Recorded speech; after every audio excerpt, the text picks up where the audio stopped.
iniciamos este bloque compartiendo con ustedes algunas imágenes de la participación de Edith Febles en un encuentro de mujeres iberoamericanas que tienen liderazgo emergente y sólido.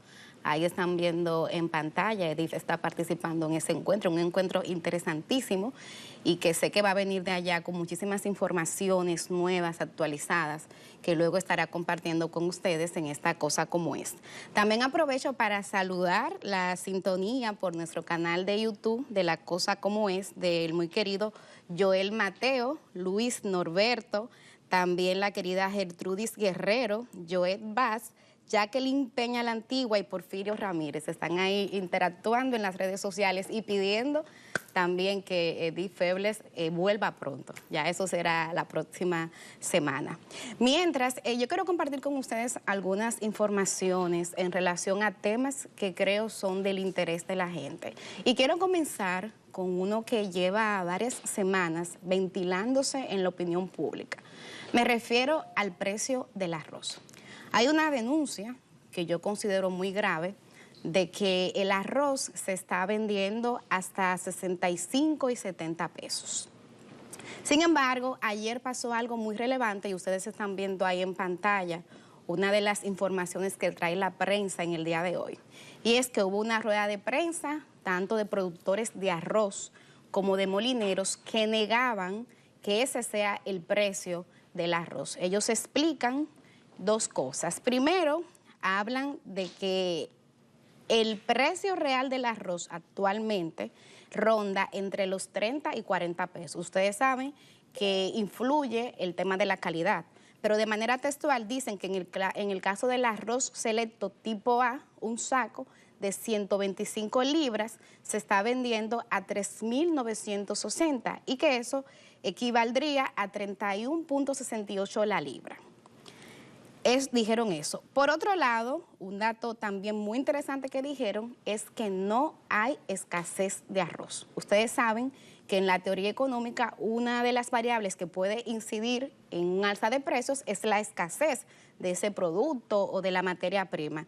Ellos dicen que actualmente hay disponibilidad de más de 5.3 millones de quintales. Escuchen ese dato, 5.3 millones de quintales y que además están justamente comenzando con la cosecha de primavera que tiene lugar en marzo y en abril y que entra de manera masiva e importante en el mercado a partir de mayo.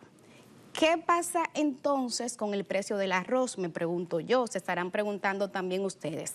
Los mismos productores de arroz que encabezaron esta rueda de prensa que tuvo lugar en el día de ayer, hablaban de que realmente lo que pudiera estar sucediendo es una campaña de desinformación que buscaría beneficiar una política de importación y que de entrada ellos advierten estaría afectando a más de 35.000 productores y yo agrego también a los consumidores de este cereal que ustedes saben es un cereal importante. Miren, yo pienso que las autoridades dominicanas tienen que prestar atención urgente a este tema y tienen además que variar un poco la política en relación a la misma. Posiblemente lo que estemos viendo aquí sea un tema de especulación, porque es verdad que hay sitios donde el arroz se está vendiendo a 55, a 60 y hasta 65 pesos. Antes de yo salir al aire hoy, y para tener la información lo más actualizada posible, hice un ejercicio. Yo llamé a 2 colmados en un sector de clase media de este país. Y me dijeron en el primer colmado que estaba a 65 pesos la libra de arroz. Y llamé a otro y me dijeron que estaba a 55 pesos. Luego llamé a una persona que me comentaba, estaba ayer en el supermercado, y le pregunté, y me dice que en el súper lo está comprando a 50 pesos. Lo que implica que efectivamente está caro el arroz cuando llega al usuario y otro dato importante, y es la variación, la diferencia que hay en los precios, no tanto, por ejemplo, del supermercado al colmado, donde es obvio, siempre hay diferencia, pero de un colmado a otro en el mismo sector no se explica una diferencia tan importante como de unos 10 pesos. Entonces, parte de lo que pudiera explicar esto, además de lo que decían los arroceros, de que hay una campaña de especulación, que se esté buscando presionar al gobierno para que autorice importaciones, también yo añadiría el hecho de la falta de regulación del Estado. el Estado Dominicano renunció a su rol de control de precios. Como parte de las políticas neoliberales, esas fueron una de las medidas que se fueron desmontando. De hecho, aquí hubo una famosa ley, la Ley 13, que implicaba que el Estado tuviera un control permanente. Porque si bien es cierto que al día de hoy hay ciertos mecanismos, están por ejemplo las comisiones, hay una comisión que en el caso del arroz se decide y ahí participan los productores, participa el sector gubernamental, ahí se decide a cómo se va a expender el precio del arroz. Lo cierto es que el consumidor, el que compra el arroz al día, está solo. Y el Estado no vigila y no acompaña para garantizar que no haya especulación, que no haya una carestía que no se pueda justificar y que por ende la gente compre el arroz caro. Entonces, quiero aprovechar este espacio para hacer ese comentario porque definitivamente al final cuando va la ama de casa, cuando va el padre de familia al mercado, al colmado o al supermercado, necesita también sentir que hay un control de los precios que debe de ser justo, porque aunque a veces uno se aboga más por la perspectiva de los consumidores y de las consumidoras, hay también que cuidar al productor. El productor que primero hace un trabajo muy noble, el trabajo de hacer parir la tierra. Para mí es uno de los trabajos más nobles, pero también que hay que cuidarlo porque hay que garantizar una permanencia a la larga y eso se logra con precios justos. Justos tanto para el productor como para el consumidor. Entonces, atención a las autoridades, yo creo que deben dar respuesta a este tema y que eso implica no ceder al chantaje y no ceder a la presión. No podemos sentar un precedente de que cualquier sector incurra en una campaña de especulación para que entonces luego el gobierno aumente la cuota de importaciones. Y repito, son los mismos productores de arroz que han dicho que no hay escasez, que hay muchísimo arroz en factoría y que están cosechando más. Así que ojo con eso. Por otro lado, comentarles también otro hecho que es noticia en el día de hoy. Y tiene que ver con un hallazgo que hizo en el día de ayer la Dirección General de Aduanas de un armamento militar que iba destinado nada más y nada menos que a Haití. En total se decomisaron unas 23 armas. 17 de ellas eran fusiles. Miren ahí en pantalla la cantidad importante de armas que fueron decomisadas en este hallazgo que tuvo lugar en el día de ayer por la Dirección General de Aduanas. Dicen que en total habían 36,000 municiones y que incluía, escuchen esto, hasta ametralladoras Uzi. Dicen que la carga parecía una entrega destinada para la guerra y que sería interesante imaginarse qué hubiera pasado si efectivamente hubiese llegado a manos de quienes estarían esperando este cargamento. Hasta el momento las autoridades no han dicho quiénes serían los beneficiarios del mismo, pero hay varias versiones en la prensa que señalan la probabilidad de que Jimmy Cherizier, conocido popularmente como Barbecue, sería la persona destinataria. Ustedes saben que Jimmy Cherizier es un líder de una de las pandillas que imperan en Haití, de las tantas pandillas que controlan el 80% del territorio de la capital haitiana, es decir, de Puerto Príncipe. Yo creo que este es un tema en el que tanto las autoridades dominicanas como estadounidenses tienen que emplearse y dedicarse a fondo, porque miren, no podemos estar aplicando la política de a Dios rogando y con el mazo dando. Y lo digo porque tanto las autoridades dominicanas como la estadounidense han manifestado de manera oral la intención de controlar este flujo de armas. Estas armas venían de nada más y nada menos que de la Florida. Y no es el primer cargamento que se denuncia, inclusive varios líderes políticos haitianos habían señalado que la procedencia de las armas que estaban entrando a Haití, no para la policía, no para la misión de paz que está allá, encabezada por Kenia, no, para las pandillas, para las bandas, la estaban enviando desde territorio estadounidense de manera muy específica desde la Florida. Yo creo que en un momento en que el presidente estadounidense Donald Trump está imponiendo una política de aranceles que da apertura a una guerra comercial con países como Canadá o México, y que el argumento principal que está usando es que ninguno de estos países controlan de manera eficiente la entrada de drogas y de manera específica de fentanilo al territorio estadounidense, ese mismo presidente, esa misma nación, esa misma política debería de hacer más para controlar también que desde su territorio no vayan armas que ustedes ven, armas para la guerra, a naciones como Haití. Es imposible pacificar Haití si no hay garantías de controlar las armas, si no se logra que las bandas, las pandillas no se oxigenen recibiendo nuevas municiones, olvídense que no habrá pacificación que valga. Yo creo que es importante que por lo menos en el día de ayer se hablaba de que se iba a iniciar una investigación que iba a ser liderada por autoridades dominicanas, porque el Ministerio Público participó ayer de ese incautamiento, y que también tendría como parte autoridades estadounidenses. Ojalá que eso no se quede en buchipluma y que efectivamente pueda investigarse y poder identificar las mafias, porque usualmente son mafias las que están detrás de esto. Hay que decir algo, para tampoco pecar de optimista, en el sentido de que ustedes saben que en Estados Unidos la industria armamentista es uno de los sectores con mayor incidencia. Es un sector que hace lobby, es un sector que además financia muchas campañas, y eso le da un poder de decisión importante. Es una industria que se cuida mucho en Estados Unidos y es tan, pero tan poderosa que cientos de tiroteos después en lugares tan sensibles como las escuelas, todavía esa nación no ha podido decidirse de manera mayoritaria a poner mayores controles en la venta de armas. Entonces, a esa industria tan poderosa, uno tampoco puede pecar de optimista en el sentido de que se le va a controlar como debería.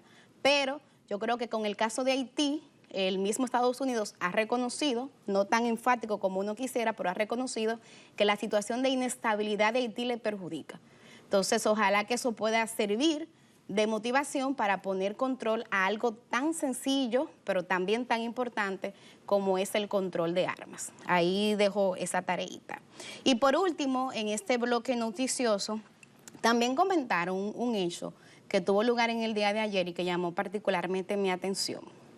Los llamados musicólogos, que es como se han autodenominado, quienes tienen negocios en el área del entretenimiento, que tienen que ver tanto con música, expendio de bebidas alcohólicas, pero también de productos e instrumentos para colocar bocinas en los carros. Eso popularmente en los barrios se le llama kitty pop a eso.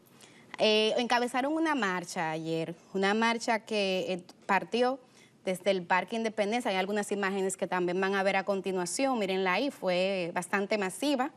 Partió del Parque Independencia y llegó hasta el Palacio Nacional. Ellos están exigiendo que el gobierno derogue las políticas antirruido que ha estado tomando y que ha implicado que muchos de estos negocios se les ponga régimen, se les ponga horarios específicos y también se le pide una serie de controles para poder aislar el ruido.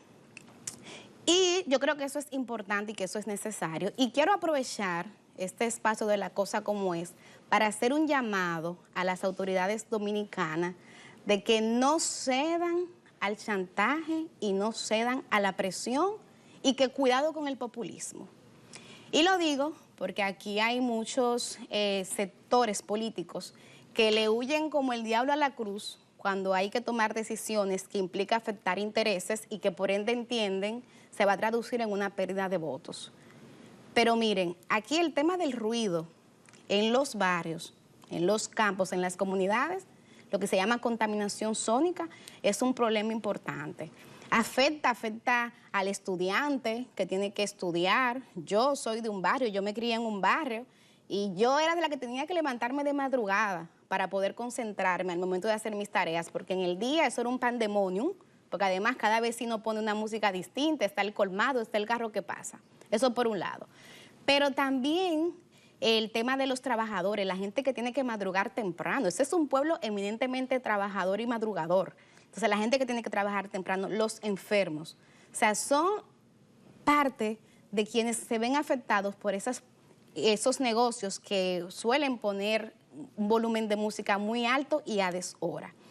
Aquí, lamentablemente, en este país no tenemos una cultura de aprender a respetar el derecho ajeno, ni tampoco de convivir de manera pacífica en el espacio colectivo. Es una de las cosas que yo creo que como sociedad tenemos que aprender y en las que urge avanzar, el poder respetar el derecho al otro. En el caso de los llamados musicólogos, que yo lo digo entre comillas porque musicólogos deberían ser quienes estudian música, ellos aluden que se le están perjudicando sus negocios y eso pudiera ser verdad.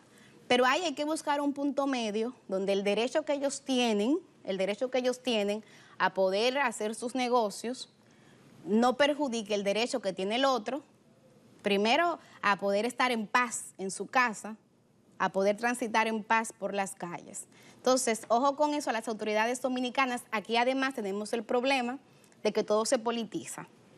Y como hay una figura política, esta es una iniciativa que actualmente está encabezando sobre todo el Ministerio de Interior y Policía, que tiene ahora como ministra a Farideh Raful. Obviamente es una figura política, entonces hay sectores que desde el punto de vista político también se suman para poder advertir. Aquí hay gente que es capaz de oponerse en términos políticos a todo lo que huela a gobierno, sin importar que eso perjudique a la gente. Entonces, ojo con eso, porque insisto, el tema de la contaminación sónica es un problema grave que afecta realmente a las comunidades. Y yo veía que justamente esta semana se anunciaba que una unidad de la Dirección de Pasaportes que iba a ser ubicado en Naco ya no iba a ponerse ahí. Y la causa es que la gente de Naco se manifestó. Se manifestó en contra, hicieron ruido y lograron que las autoridades abrieran la posibilidad de buscar otro sitio. Pues miren, yo creo que el mismo derecho que tiene la gente de Naco a vivir en paz, también lo tiene la gente de Villas Agrícolas, de Villa Juana, de Los Alcarrizos, de Villa Consuelo o de Los Campos.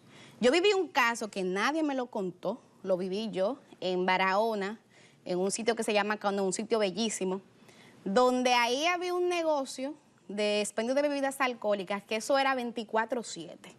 Y miren, y ni siquiera los Viernes Santos esa gente apagaban ese radio, es un musicón en el pueblo. Y llamaban y denunciaban, pero pagaban un par de pesos y ya, y eso se olvidaba. Había gente enferma que nunca pudo descansar y eso era un pueblo bellísimo, a mí me encantaba ir, pero era el único problema, era ese musicón que no tenía ahora. Entonces, ojalá que las autoridades dominicanas se mantengan firmes en la aplicación de la política antirruidos, que, ojo, tienen que hacerlo sin exceso, sin atropellos y sin abusos, porque parte también de lo que se denunciaba en esa protesta que hubo ayer es que se estaban cometiendo algunos excesos cuando se estaban decomisando estos aparatos, estos instrumentos. Ojo con eso, tampoco hay que pasarse de contento, pero desde el punto de vista del equilibrio, de garantizar los derechos de cada quien, yo es una política que apoyo y que ojalá, repito, que el populismo no se imponga, porque todo el mundo tiene derecho a vivir en paz. Dicho esto, vamos a hacer nuestra segunda y creo que última pausa. Ya cuando regresemos, le prometo una entrevista muy interesante con un economista, investigador y profesor. Y vamos a hablar de un tema que yo sé que a ustedes les interesa, porque vamos a hablar de dinero, de salarios y de empleo. Así que una pausa muy breve y regresamos a La Cosa Como Es.